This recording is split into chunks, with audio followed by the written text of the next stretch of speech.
국민들은 위기 시 항모 전투단의 위치를 물어볼 것이다. 21세기 대한민국의 거북선 동아시아의 새로운 균형추가 되어줄 한국형 항공모함을 아시나요? 안녕하세요. 지식 스토리입니다. 이번에는 작년 우리나라 국방 이슈에서 가장 뜨거운 감자였던 한국형 항공모함에 대해 알아볼 텐데요. 한국형 항공모함에 대해 살펴보기 전에 항공모함이 어떤 무기인지 살펴보겠습니다. 우선 항공모함이란 전투기나 초계기, 헬기 등의 항공기를 함정에 싣고 다니며 바다나 먼 외국에서도 자국의 공중전력을 투사할 수 있는 무기 플랫폼입니다. 본토의 방위에 필요한 방어지향적 무기보단 국토와 먼 곳에서 자국의 힘을 보여주는 공세지향적인 무기죠. 이런 항공모함은 굉장히 과거부터 등장해 2차 대전에서 꽃을 피웠는데요. 육중한 크기와 무게를 자랑하던 전함의 해가 저물고 이후 항공모함은 무수한 발전을 이루며 현대 해군의 꽃으로 자리 잡게 됩니다. 그리고 현재 미국을 필두로 한 세계의 강대국들은 자국의 항공모함을 두어 군사력을 세계 곳곳으로 과시하고 있습니다. 정말 대항공모함의 시대라고 불러도 과언이 아니죠. 미국의 항모 전력은 뭐 말할 필요도 없고 영국이나 프랑스 등 유럽 열강에서도 항공모함을 열심히 운용하는 중입니다. 그리고 우리나라와 인접한 중국 역시 항모를 운용하는 것은 물론 현재는 더 강력한 항모를 건조 중인데요. 또 옆 동네 일본은 중국의 행보에 자극을 받아 기존 이즈모급 강습 상륙함을 F-35를 운용할 수 있는 경항모로 개조 중입니다. 그럼 우리나라는 어떨까요? 우리나라는 2020년 군사력 순위 6위, GDP 순위 10위에 빛나는 강력한 국가입니다. 하지만 우리나라가 현재 처한 상황은 그리 꽃동산이 아닙니다. 러시아는 최근 낮은 경제 상황을 바탕으로 공격적으로 군비를 확충하며 우크라이나를 침공하니 많이 하고 있는 중이고, 중국은 대만을 흡수한 다음 태평양으로 진출해 미국과 경쟁하려는 야망을 내비치고 있습니다. 일본은 군대를 만들지도 못하는 국가지만 우리보다 강력한 군사력을 갖추고 있죠. 마지막으로 우리나라의 추적 북한은 허구한 날 핵실험하고 미사일 쏘고 있으니 말해봐야 입만 아픕니다. 이렇게 살떨리는 동아시아 정세 속에서 우리나라 역시 강한 힘을 가져야 합니다. 굳건한 힘과 경제력을 갖추기 위해 그간 노력했으니 이젠 대한민국의 무대를 연한이 아닌 대양으로 넓혀야 할 때가 도래했죠. 이런 배경을 바탕으로 우리나라에서도 항공모함을 가져야 한다는 목소리가 꾸준히 나왔는데요. 현재 대한민국의 경제력과 군사력만 살펴보면 항공모함을 운용하기에 크게 부족함이 없습니다. 이에 우리나라는 2018년 다목적 대형 수송함인 백령도 함건조 사업을 2020년에 한국형 경항모 사업으로 방향을 틀어버립니다. 뒤이어 작년 2021년 6월에 부산에서 개최된 국제해양방위산업전 마덱스에서 차기 한국형 항공모함의 모형이 2개 등장하죠. 이 모형 항모는 우리나라 선박회사인 현대중공업과 대우조선해양이 선보였는데요. 먼저 현대중공업에서 공개한 모형 항모를 살펴보겠습니다. 현대중공업은 영국의 선박회사인 밥국사와 협력했습니다. 영국은 퀸 엘리자베스함을 운용하며 전 세계에서 미국 다음으로 자국의 영향력을 대양까지 미칠 수 있는 국가인데요. 이 퀸 엘리자베스함을 개발한 업체 중 하나가 바로 밥국사로 항모 기술력과 노하우가 상당합니다. 현대중공업은 이밥공사와 파트너십을 맺고 항모 모형을 내놓게 되는데, 기존의 우리나라가 계획한 항공모함보다 평가판을 더 키웠으며 이후 정규 항모를 운용할 수 있게끔 스키점프대를 갖춘 형태입니다. 협력사가 영국 회사이다 보니 전체적인 디자인이 퀸 엘리자베스함과 비슷하죠.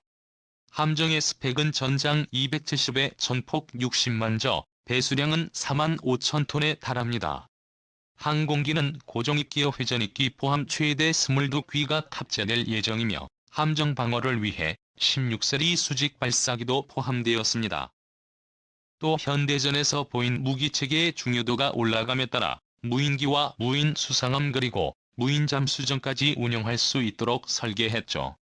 함정의 두뇌를 담당하는 함교는 독립된 두 개의 아일랜드로 설계했습니다. 아일랜드는 각각 맡은 임무가 다른데요. 함수 아일랜드는 항모의 운용을 담당하고 한미 아일랜드는 함재기의 운용을 담당합니다. 하지만 이 두 함교는 서로의 임무까지 수행이 가능한데 유사시 한쪽이 피격될 경우 살아남은 한쪽에서 모든 것을 컨트롤할 수 있습니다. 의 생존성을 극대화한 것이죠. 다음은 대우조선해양에서 발표한 모형 항모입니다. 대우조선해양은 유럽의 또 다른 항모강국인 이탈리아의 핀칸티에리사와 손을 잡았는데요. 애초에 우리나라가 생각해오던 항공모함은 미국의 아메리칸급 강습 상륙함과 비슷하기 때문에 우리 군의 초기 기획과도 유사한 형태입니다. 스펙을 살펴보자면 전장 263의 전폭은 47m로 현대중공업의 모형보다 조금 작은 크기이며 만재 배수량은 45,000톤으로 동일합니다. 탑재 가능한 항공기는 고정입기와 회전 인기를 포함해 약 20기 정도이고 항모의 생존성을 위해 16세리 수직발 4기를 탑재했습니다. 대우조선해양의 모형 역시 함교가 2개로 설계되었죠. 둘 중 우리 군이 선택할 항모는 단 한 척으로 아직 어느 함정이 좋을지 검토하는 단계입니다. 우리 군은 이 두 설계안 중 우리나라가 처한 상황에 더 알맞다고 판단한 모형을 선택해 한국형 항공모함으로 재탄생시킬 예정입니다.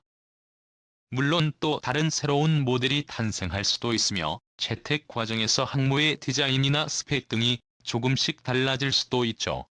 그럼 항공모함이 뭔지, 우리나라가 현재 처한 동아시아의 국제정세는 어떤지, 그리고 우리가 도입하려는 항모의 디자인과 스펙은 어떤지 간략하게 살펴보았는데요. 우리나라에 정말 항공모함이 필요한가에 대한 이야기를 해보려 합니다. 해당 내용엔 항공모함에 대한 개인적인 견해를 제외하고 현재 뜨겁게 불타오르는 찬성파와 반대파의 입장만을 살펴보겠습니다. 잠시 말씀드렸다시피 현재 우리나라가 위치한 동북아는 21세기 지구에서 가장 뜨거운 지역이죠. 한 외신에서 현재 지구에서 제3차 세계대전이 발발할 수 있는 5곳을 뽑았습니다. 중 우리가 속한 동북아만 2곳이나 포함됩니다. 이렇게 살벌한 지역에서 항공모함이란 우리가 가진 전력을 한 단계 더 끌어올려주는 카드이자 현재 어지러운 동북아의 세력의 새로운 균형을 맞춰줄 균형추가 될 수 있습니다. 또한 우리의 전투기가 닿지 않는 곳에서도 영향력을 행사할 수 있게 되죠. 만약 북한과의 전쟁이 다시 발발하게 된다면 한국형 항공모함이 굉장히 중요해집니다. 도에서 발진한 전투기와 더불어 북한의 옆구리에서도 전투기를 날려 공격할 수 있으며 북한이 자랑하는 미사일로 본토의 공군기지가 피격받아도 항모를 이용해 제공권을 장악할 기회가 생깁니다. 그리고 미국이나 다른 동맹국의 지원 없이 단독으로 상륙작전을 진행할 수 있는데요. 현대의 상륙작전은 과거처럼 적이 공세를 몸으로 버텨가며 상륙하는 것이 아닌 공격 헬기나 함재기 등 공중 지원으로 적이 저항을 꺾어놓고 해병 전력을 투입하는 방식입니다. 지금까지 우리나라가 상륙작전을 전개하면 공격 헬기만으로 공중 지원을 하거나 단독이 아닌 미국이나 동맹국의 지원을 받아 작전을 수행해야 했습니다. 하지만 항공모함을 가지고 상륙작전을 처음부터 끝까지 우리나라 힘으로 수행할 수 있다면 다양한 전략과 전술을 구사할 수 있는 것이죠. 항공모함이 필요한 이유는 이뿐만이 아닙니다. 우리나라는 세계 7위에 달하는 수출 강국이며 조선업 분야에서는 세계 1위를 차지하고 있습니다. 또 자원이 닿지 않아 모든 자원을 수입에 의존하기 때문에 우리 선박이 다니는 해양 교통로는 정말 중요한 통로라고 할 수 있죠. 우리 선박이 다니는 소말리아 해역의 경우 수에즈 운하와 이어져 국제적으로 가장 중요한 해상 교통로이며 대부분의 기름이 지나다니는 호르무즈 해협 그리고 동남아시아의 말라카 해역 등은 우리가 꼭 지켜야 할 바닷길입니다. 그래야 지난해 1월에 이란 호르무즈 해협에서 있었던 한국 햄미호나포 사건 같은 일이 발생해도 우리가 선택할 수 있는 카드가 많아집니다. 또 국외에서 활동하는 우리 국민이 외국에서 재난 상황에 빠졌을 때 재외 국민 보호와 구조 작전 지원 측면에서도 유용하겠죠. 까지가 한국형 항공모함의 찬성파 입장인데요. 모든 말이 일리가 있습니다. 우리나라의 국력이 더 이상 약하지 않으니 대양으로 진출해야 하는 것도, 북한과의 유사시에 더 많은 카드를 가질 수 있는 것도 한국형 항공모함이 우리에게 줄 수 있는 너무나도 명백한 이점입니다. 이번엔 반대파의 입장을 살펴보겠습니다. 자고로 항공모함이라고 하면 항모 특유의 엄청난 포스를 내뿜으며 항해만으로도 적국을 압박할 수 있습니다. 거기다 전쟁을 억제하고 전투가 발생해도 주기에 끝낼 수 있는 역할이죠. 하지만 현재 우리나라가 건조하려는 항공모함은 만재 45,000톤 규모의 경항공모함인데요. 세계의 강대국이 모이는 동북아시아에서 고작 만재 45,000톤급 항공모함으로 무엇을 할 수 있을지도 생각해봐야 합니다. 거기다 우리가 건조하려는 항공모함을 정상적으로 운용하기 위해선 적어도 1,000명 정도의 해군 장병이 필요합니다. 그런데 현재 대한민국은 출산율 감소 문제로 군대도 감축하고 있는 와중에 항모를 운용할 장병이 있을지 의문입니다. 항모의 생존성도 문제인데요. 항공모함은 원래 단독으로 작전을 수행하는 함정이 아닙니다. 온갖 첨단 장비의 강력한 함재기를 운용하기 위해선 주변을 지켜줄 호위함대가 꼭 필요하지만 우리 해군에는 아직 항모를 호위할 전력이 충분하지 않습니다. 어떻게 호위함대를 구축하더라도 항모 전단을 상대할 무기들 역시 가파르게 발전하고 있기 때문에 우리가 해결해야 할 과제는 끝나지 않습니다. 항모 건조부터 함재기 도입까지 5에서 10조가량의 천문학적인 비용을 들여 도다 몇 달 만에 바다에 수장될 수도 있죠. 또 한국형 항공모함에 탑재될 기체는 F-35B인데요. F-35 전투기 자체는 F-21을 제외하면 최강이라고 불릴 만큼 엄청나지만 이는 F-35이나 F-35를 두고 하는 이야기입니다. F-35B는 아예 다른 전투기라고 봐도 무방한데 수직 이착륙이 가능하다는 엄청난 이점을 가졌지만 비용과 폭장 양전 두반경 측면에서 너무 불리합니다. 심지어 우리 해군이 F-35B를 도입하려면 5조 이상의 거금을 투자해야 하며 이는 항모 건조 비용보다도 높은 금액이죠. 타고 수리나 관리 역시 우리 마음대로 할 수 있는 게 아닌데요. F-35는 미국에서 철저히 관리하는 5세대 스텔스기다 보니 미국의 철저한 관리하에 수리가 진행되고 스텔스 기술 관련 정비에선 아예 한국인이 참여하지도 못합니다. 정비창 자체가 아시아에서 일본이나 호주에만 있어 수리 한번 하려면 물을 건너가야 하는 상황이죠. 또 함재기 특성상 바다에서 정비할 일이 생길 수밖에 없는데 이 까다로운 정비를 함정에서 하려면 생각만 해도 머리가 아파지죠.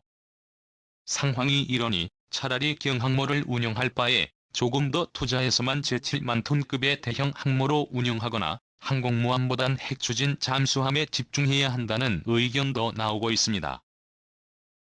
우리가 만들려는 항공모함이 어떤 것인지 그리고 우리나라에 과연 항공모함이 필요한지에 대해 알아모았는데요. 한국형 항공모함은 현재 대한민국에서 가장 핫한 국방 이슈입니다. 군을 넘어 민간에서도 항공모함 찬반론이 뜨겁게 불타오르고 있죠. 하지만 사업은 이미 시작되었고 올해 2020년엔 기본 설계를 시작할 예정이라고 합니다. 천문학적인 예산을 쏟아부어 건조할 우리의 무기인 만큼 대한민국의 강력한 전력으로 자리매김하고 우리 해군이 대항으로 나아가는데 초석이 되길 바랍니다. 영상을 재미있게 보셨다면 구독과 좋아요 부탁드립니다. 감사합니다.